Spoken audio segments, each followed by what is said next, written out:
Hi and welcome to GRVO TV, G's Reviews, Views and Opinions. I'm going to start with a quick mini rant, and that is I hear a lot of people slagging off Micro Four Thirds and saying Micro Four Thirds is dead and the system's useless, the sensor's too small, the low light performance is crap, you can't get shallow depth of field and all this old crap, and it's like, oh, for God's sake, you know, change the record. But it's a system I've been using for a while now. I love it. I've got no reason to change. I hinted at getting a new camera recently, and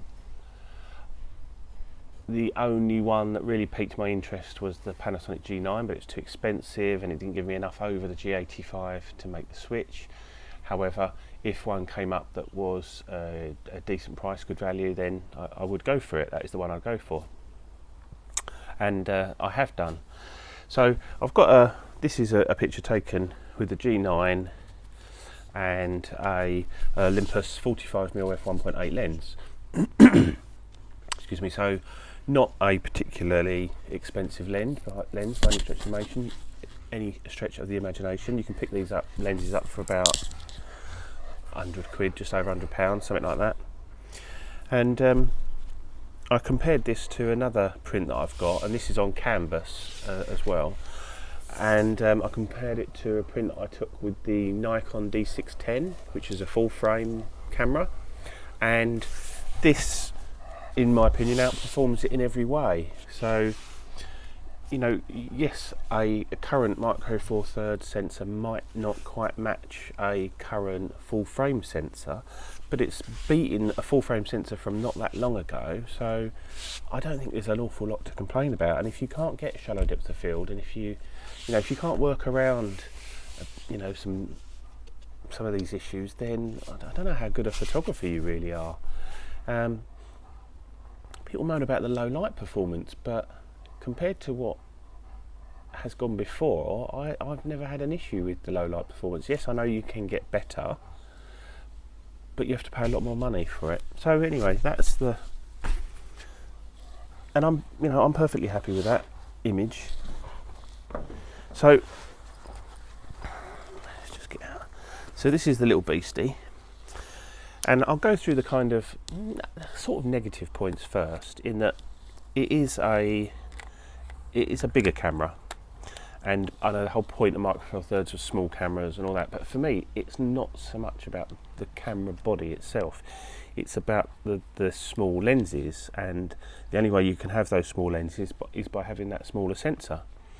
Sony is a perfect example of that. The body's probably on some of the Sonys is smaller than this, but the lenses are massive, so your ultimate, what you're carrying around weight is big and bulky, whereas this is still small, lightweight, compact.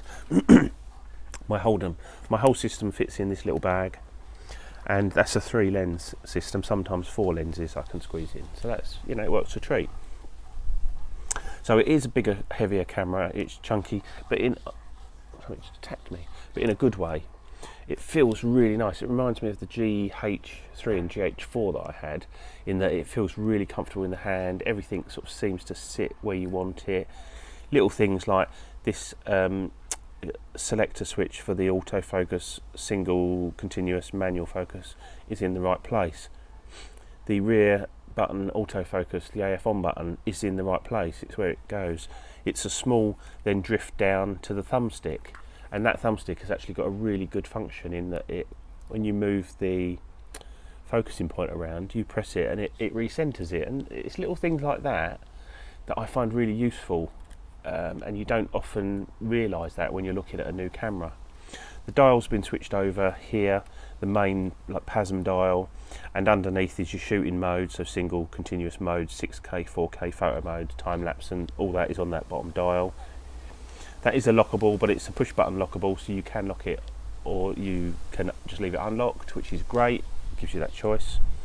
We've still got a rear dial. The front dial has moved from here to here, which is fine by me because the on-off switch is where you want it. So you pull up, flick the on-off switch, and you're ready to shoot. It's a little bit of a switch to get to that dial, but it's a nice dial, and I'm actually used to it now. My finger kind of just sits sort of here.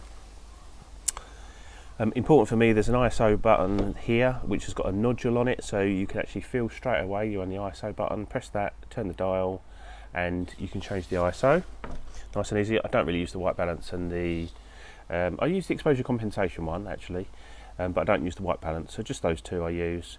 And the exposure comp is sort of lower down, and then the ISO is raised, got a little dimple on it, so I can feel that okay.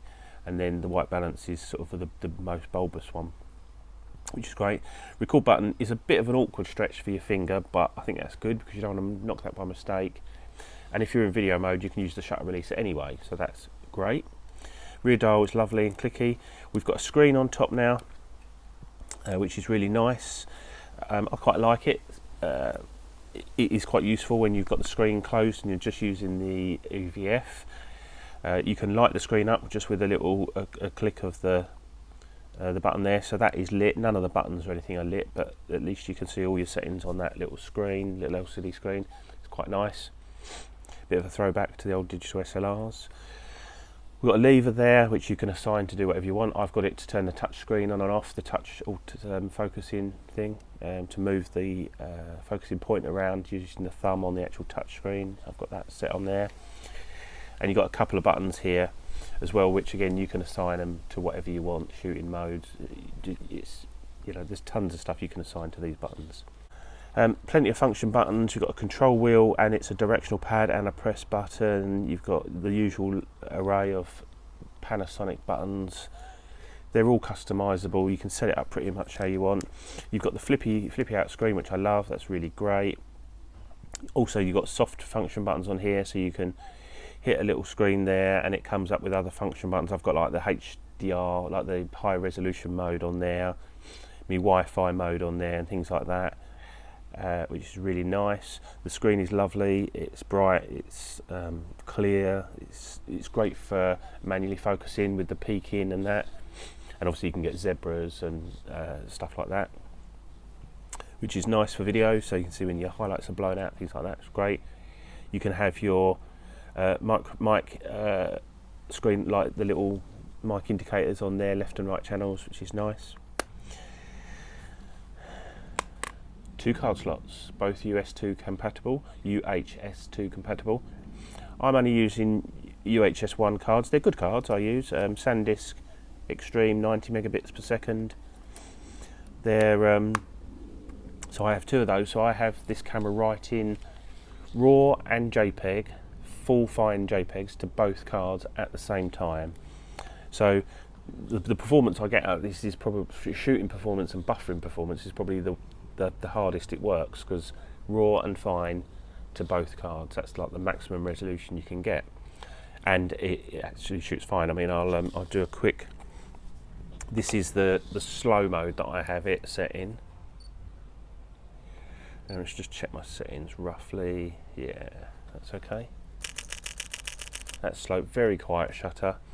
And then the fast mode, which is there, it's insanely quick, and the buffer is insane. I mean, that's still right into the card as we speak. I can see it counting up, but I can still shoot. I can still review my pictures. I can still just carry on shooting. Now that's not yet. Oh, slowed down now. There we go. It's slowed down. There. So, you know, shooting wise, it's fantastic, and I can't see how I'm ever going to run out of buffer there. I mean, I dread to think how many shots I've just taken. Let's see if we can have a little look. I've just taken, looks like over 105 shots I just took then, and it's still right into the card as we speak. But again, I can just carry on and go again.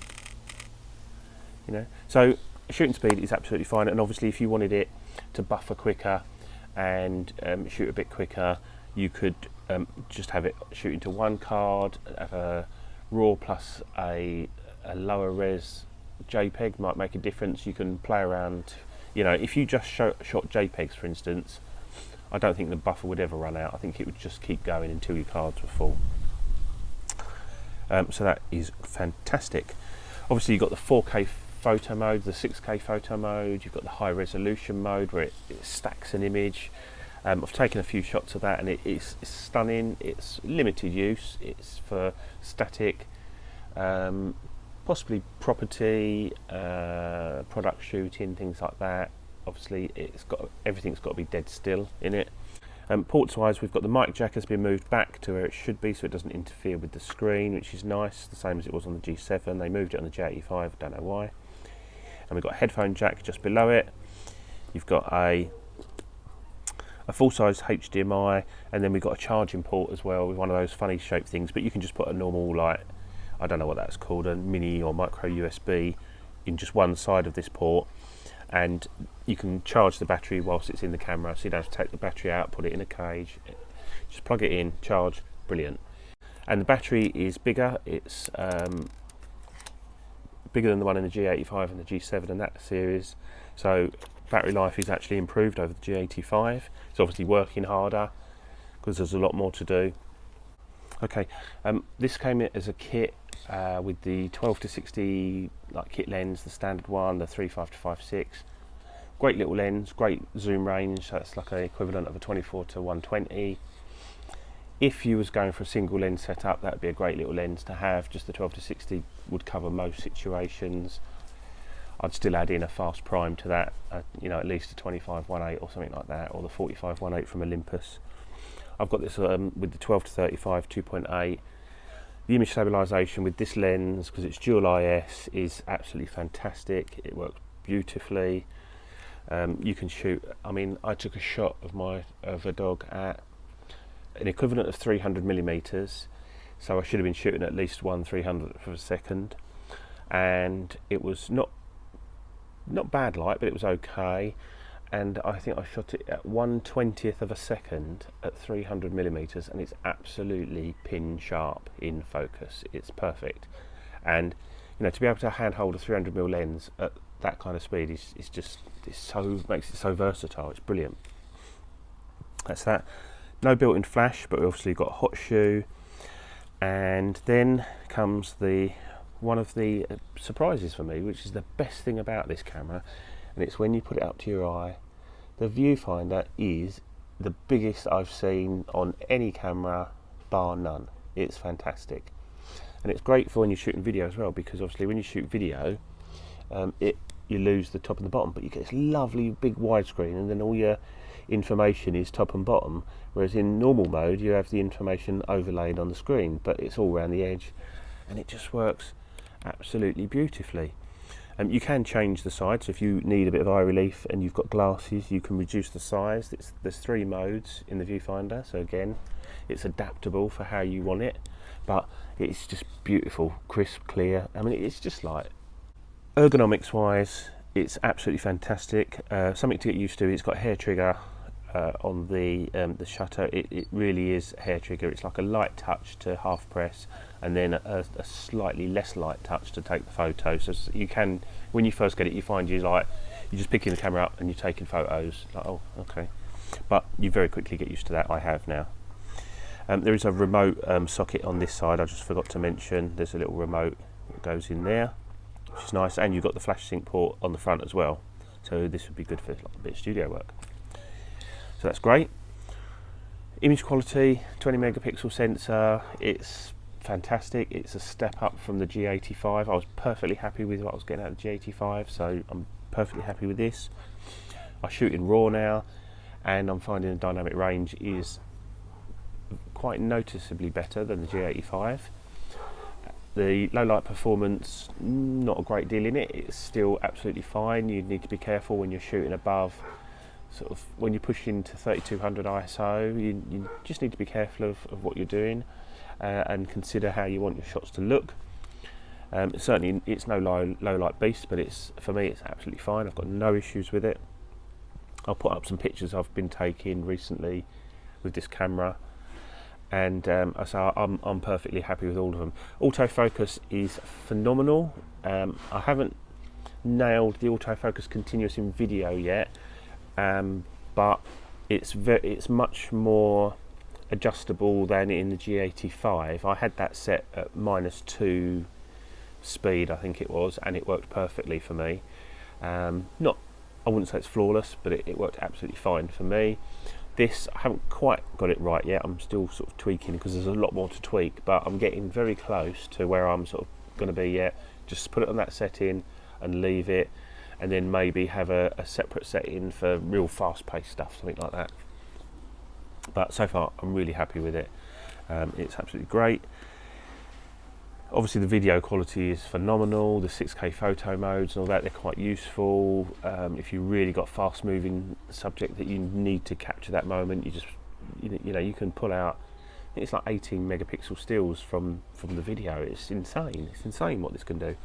But, and I've said this before about these cameras, and especially the G85 and the G7, is that forget all the stuff about the sensor and shallow depth of field and low light performance and image quality and all that. What this camera enables you to do is to nail the shot more often than not, because the menu system is easy, the touch screen is easy, everything's touch screen, all the menus work in touch screen, so you can just quickly flick into the menu, go bosh bosh bosh and change stuff. It's you know, you're not having to think, oh, how do I do that? It's all sensibly laid out. The menu's slightly different to the G85. Took me about 2 days to get used to it, and that's absolutely fine. I've got no problem with it whatsoever.